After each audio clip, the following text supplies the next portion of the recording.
Hoy comenzamos una nueva serie de vídeos. Van a estar enfocados en la lectura de otros autores como técnica para mejorar en nuestra escritura. Sabemos que para escribir mejor lo que funciona es escribir más y leer más. Lo que sucede es que podemos leer para extraer conocimiento y también podemos leer para identificar esos autores a los que admiramos y fijarnos en qué técnicas están usando, qué les funciona, por qué les admiramos. Quizás les admiramos por una parte más de lo que investigan, pero también puede ser que nos guste la manera en la que escriben, la manera en la que nos hacen fluir a través de su texto y nos conducen a través de sus ideas. En este caso, he extraído un párrafo, el primero, de la introducción de una autora que admiro muchísimo, que está afiliada a una institución australiana, Doubleday, la primera autora de este artículo. Y aquí vemos ese primer párrafo. De primeras nos puede abrumar algo, quizá. Nos debemos de abstraer si no es nuestro área disciplinar, que imagino que es lo habitual, ¿vale? Si estás viendo este vídeo, porque es un área muy concreta.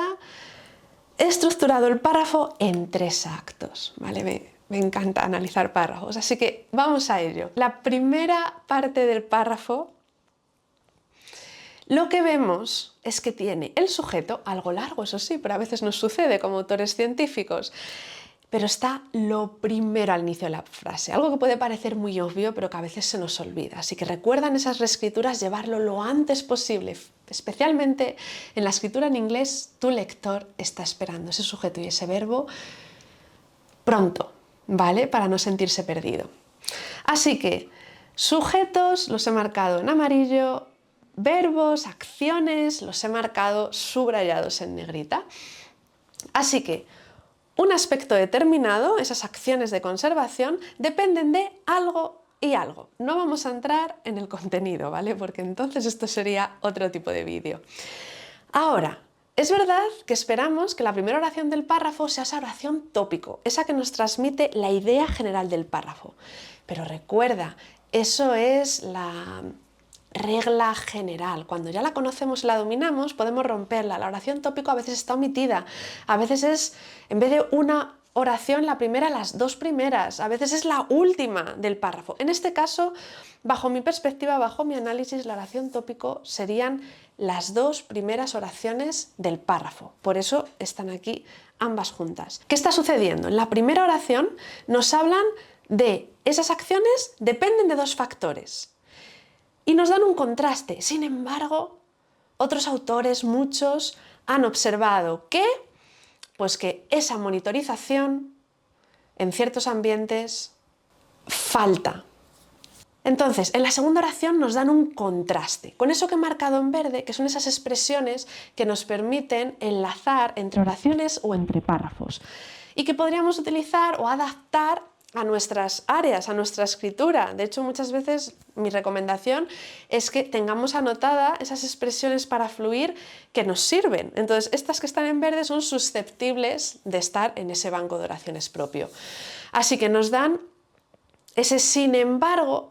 Muchos, de hecho aquí anotan quiénes son los autores, a los que están citando, a quién se refiere con esos muchos, han observado, han notado que hay una falta de monitorización in situ en una serie de áreas, espacios, y que hay investigación robusta e inversiones en otros sistemas que vemos que no son los marinos, son los terrestres, de ahí el contraste que están dando, debido a, y dicen una serie de aspectos. Vamos ahora ya a la segunda parte del párrafo, ¿vale? Han establecido el tema principal, la importancia, es decir, hay una falta de algo, o sea que ya intuimos que su investigación se va a centrar en eso. El lector que no tenga una curiosidad especial por saber más detalles sobre este párrafo podría abandonar la lectura o ir al siguiente párrafo, a la siguiente oración tópico, para seguir viendo cuál es el flujo del manuscrito. Sabemos que el desarrollo del párrafo es el lugar perfecto para dar más detalles, para dar más argumentos, para ese lector curioso que se quiere sumergir en ese párrafo. Así que vamos a ver qué sucede en este desarrollo del párrafo.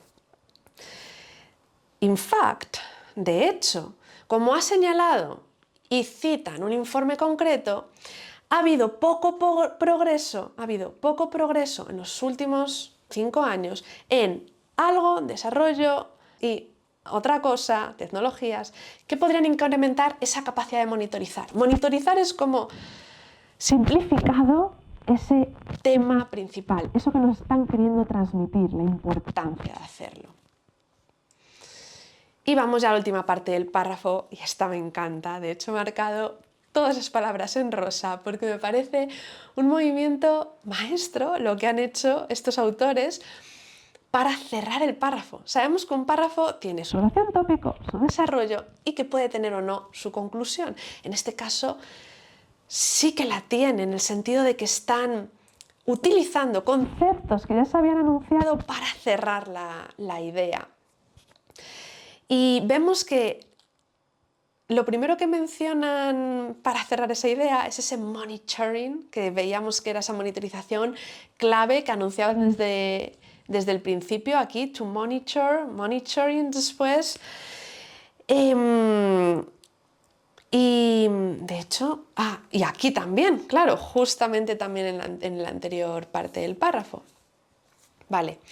Ese monitoring que mencionaban hasta 3 veces, 2 en la primera parte del párrafo, otra en el desarrollo, y ahora ya cierran que ese monitoring es crítico para evaluar, priorizar y las regulaciones, la normativa medioambiental y las inversiones. Entonces, con environmental también cierran o mencionan esa información ya conocida para el lector. Veis que al principio mencionaban environment.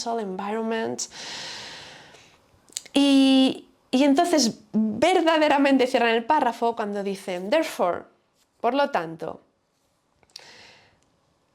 addressing the lack of aquatic data. Entonces, abordar ese aspecto que están anunciando, ese personaje, ese sujeto en concreto, es un paso importante hacia esa conservation, que era, fijaros, es un reflejo, es un espejo de cómo empezaba el párrafo. Me emociona solo de verlo, porque es lo que esperamos de un buen párrafo, que